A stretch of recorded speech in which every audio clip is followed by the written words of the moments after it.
Assalamualaikum warahmatullahi wabarakatuh. Gimana kabarnya dulur-dulur petani se-Nusantara? Semoga baik-baik saja dan tanamannya selalu diberi kelimpahan panen. Amin ya robbal alamin. Baik, di video kali ini kita akan sama-sama belajar tentang pemupukan fase vegetatif ya teman-teman. Ini ada ekstrak tambahan rahasia dari channel Tanam Siram tentunya ya. Apa itu? Simak videonya sampai akhir, semoga berkah dan jangan lupa di subscribe ya teman-teman. Langsung saja, ini awalnya ya kita bersihkan ya, kita bersihkan pangkal di wilayah pangkal nantinya, terus habis itu kita coek atau kita lubangi. Sebenarnya ini hanya salah satu opsi saja ya, boleh dikocor, boleh ditabur, dan juga boleh dilubangi ya, tinggal melihat cuaca saja. Kalau kebetulan di sini cuacanya hari ini banyak hujan ya, curah hujannya agak tinggi, dari 1 minggu itu ada 4 hari hujannya.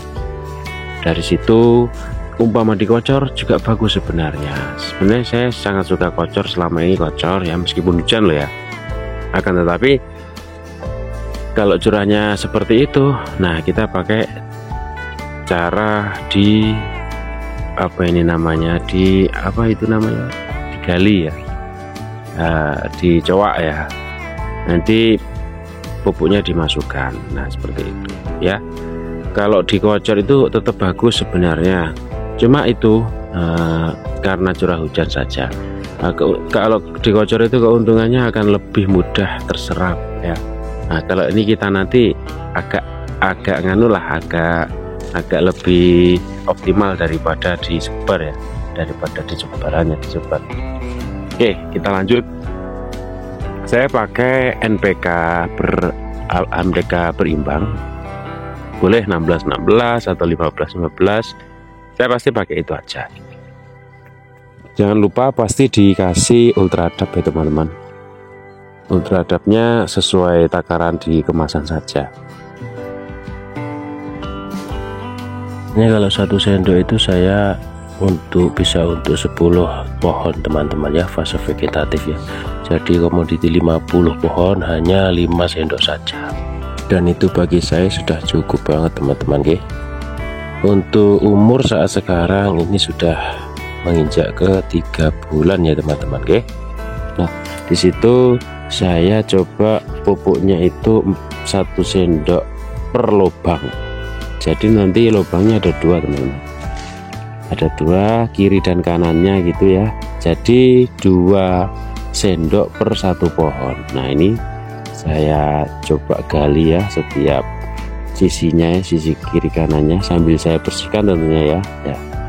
Nah itu, ini ukuran jaraknya itu samain kira-kira aja, tepat di bawah naungan paling luar ya, paling luar ranting atau daunnya. Insya Allah dimana itu adalah letak paling jauh juga akar daripada pohon gitu. Ini sambil dibersihkan ya, kalau bisa pembersihannya rutin ya teman-teman, nggak hanya harus pas mau pemupukan saja. Ini kira-kira ya dalamnya ya pokok nggak terlalu dalam juga nggak apa-apa, yang penting pupuk 1 sendok itu masuk semua gitu loh, nggak ada yang sampai lober gitu. Ini pakai arit boleh ya, pakai sabit gini boleh ya, pakai gejikan ya boleh ya, pakai gejikan juga boleh kalau tanahnya nggak keras ya. Kalau tanahnya basah digejek itu boleh. Saya pakai sabit gini.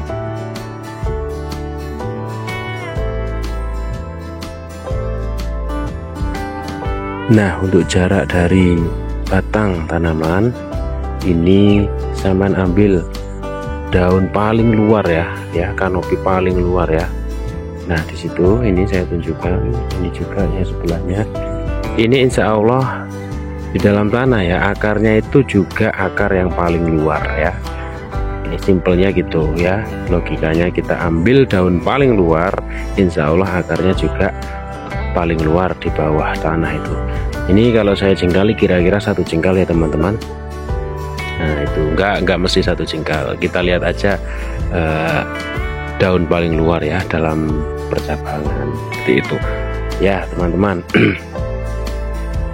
Nah ini sebelumnya saya update juga ya persemaian dari setelah kita pemangkasan 2 minggu yang lalu. Ini pemangkasannya masih kelihatan ya, sudah kering dan sudah tumbuh tunas baru. Ini coba kita lihat ya, tunasnya ada 1, 3, 1 yang sudah besar. Nah ini sebelahnya juga yaitu, nah itu efek dari pemangkasan kemarin alhamdulillah ya sudah nyata ya, sudah nyata terjadi di jeruk vegetatif kita.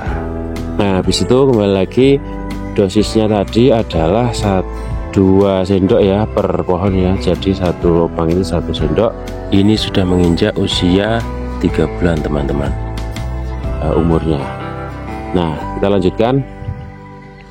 Hal ini kenapa saya pakai berimbang, pakai pupuk berimbang, dikarenakan ya ini memacu juga atau efek juga kepada proses pertumbuhan ya.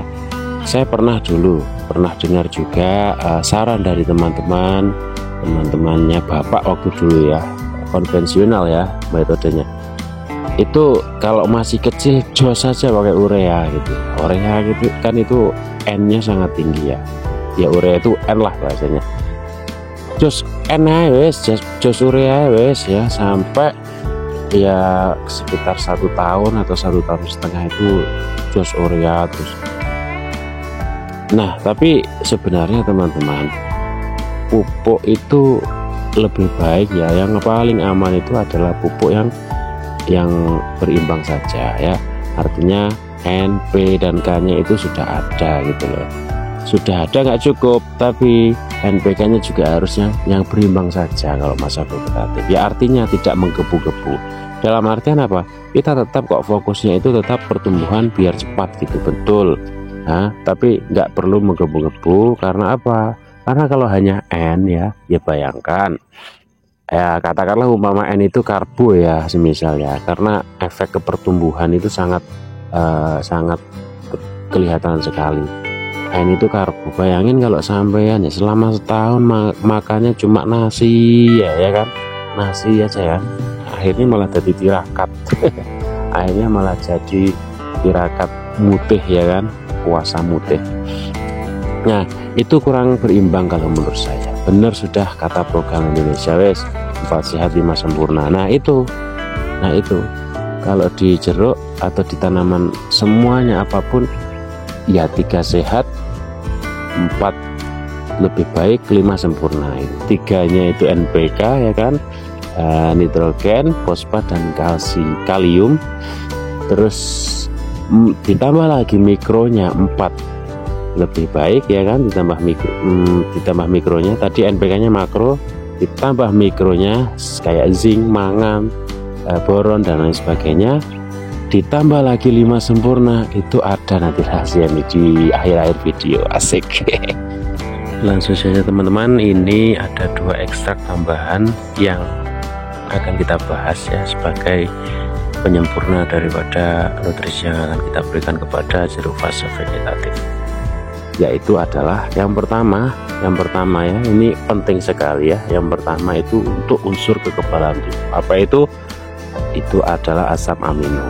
Asam amino itu wajib bagi kami untuk pembudayaan jeruk, baik itu vegetatif ya atau pertumbuhan, bahkan sampai generatif atau masa pembuahan. Itu wajib kita kasih, entah itu kocor, entah itu spray atau dalam bentuk apapun, wajib kita kasih. Yang kedua ya atau nyeleneh ini mungkin ya, tapi semoga teman-teman bisa menerima. Nanti kita update lagi 1 minggu setelah kita lakukan pemupukan, karena tadi sudah saya perlihatkan di video semai-semainya ya. Oke. Yang kedua yaitu adalah kita coba kasih ZPT-nya yang atonik. Nah kalau saya lihat-lihat, kalau saya pelajari, ZPT atonik ini aman teman-teman ya, untuk fase vegetatif maupun generatif ya. Kita ini masih coba, dan kita update lagi di seminggu lagi ya, seminggu lagi seperti apa semai-semai yang sudah ada ya. Itu ya teman-teman ya, boleh dicoba. Ini takarannya 2 tutup saja ya, 2 tutupnya asam amino, 2 tutupnya asam amino, 1 ember ya, jadi 1 ember. Untuk komoditi 50 pohon itu saya butuh 3 ember itu teman-teman. 3 ember boleh, 2 ember juga boleh, gitu ya teman-teman ya. Semoga berhasil, semoga Gusti berkahi dan tetap semangat. Jangan lupa di subscribe untuk memperoleh video-video kami selanjutnya, dan agar kami juga semangat membagikan informasi dan bermanfaat kepada teman-teman. Terima kasih. Assalamualaikum warahmatullahi wabarakatuh.